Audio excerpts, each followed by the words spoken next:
On a cold afternoon in Washington, D.C., just 2 blocks from the White House, gunfire shattered the routine of a busy downtown square.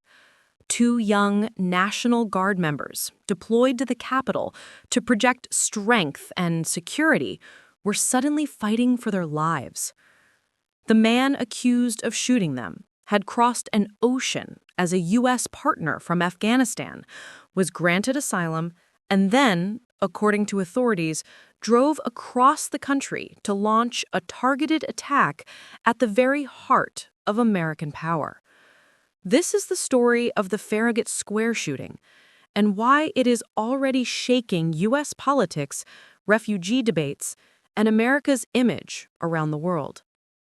Just before Thanksgiving, 3 members of the West Virginia National Guard were on what officials call a high-visibility patrol near Farragut Square, a busy area between I and H Streets, only a short walk from the White House and a major metro station. Surveillance footage, described by law enforcement, shows a lone gunman walking up behind the soldiers. They do not appear to notice him until he raises his arm and opens fire.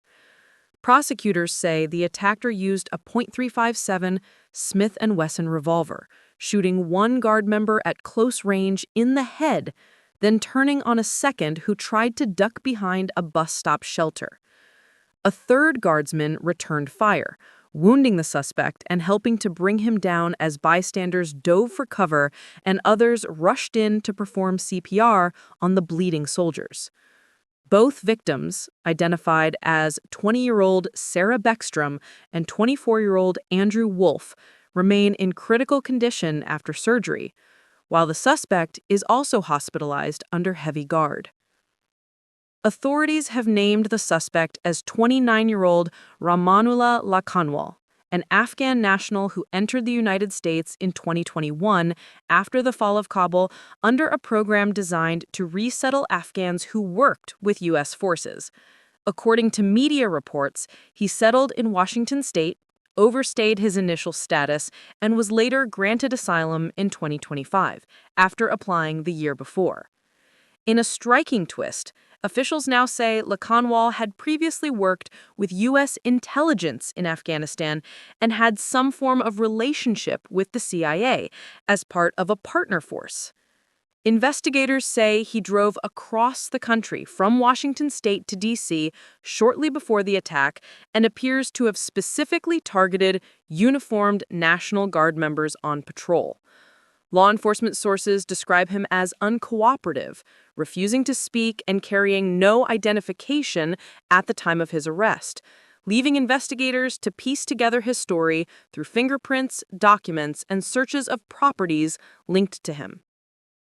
Federal officials are treating the incident as a targeted attack and an ongoing terrorism inquiry.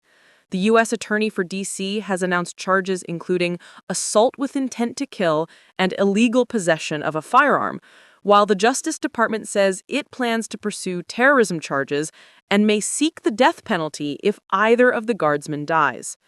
At the same time, investigators have not yet publicly released a clear motive. They are examining Lakhanwal's travel, his communications, and any online activity for signs of ideological radicalization, potential contacts overseas, or links to extremist networks.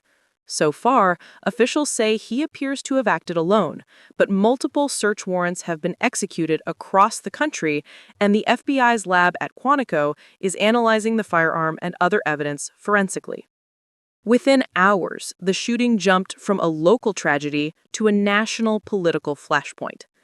President Donald Trump addressed the country in a somber tone, calling the ambush horrific and ordering an additional 500 National Guard troops to be deployed to Washington, D.C.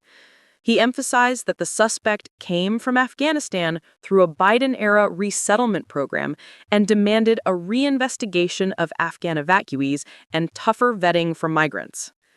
This framing turns the attack into ammunition in a larger fight over immigration and refugee policy. Supporters of stricter borders argue the case shows the dangers of admitting people from conflict zones, even those who once worked alongside U.S. forces. Critics warn that using one case to paint tens of thousands of Afghan allies as potential threats is both unjust and strategically dangerous, especially when the U.S. still relies on local partners in conflict regions around the world. For Afghans waiting for resettlement, many already in limbo, the news has created new fear that their applications could be frozen or shut down altogether. From a global and geopolitical perspective, this incident hits several sensitive nerves at once.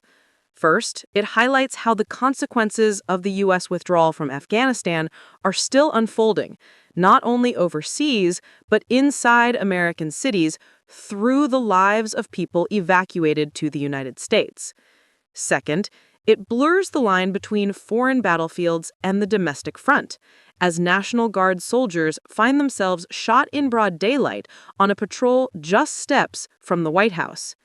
For allies, the image of heavily guarded streets and wounded troops in the U.S. Capitol feeds a narrative of a superpower under internal strain, facing security threats not just abroad, but at home.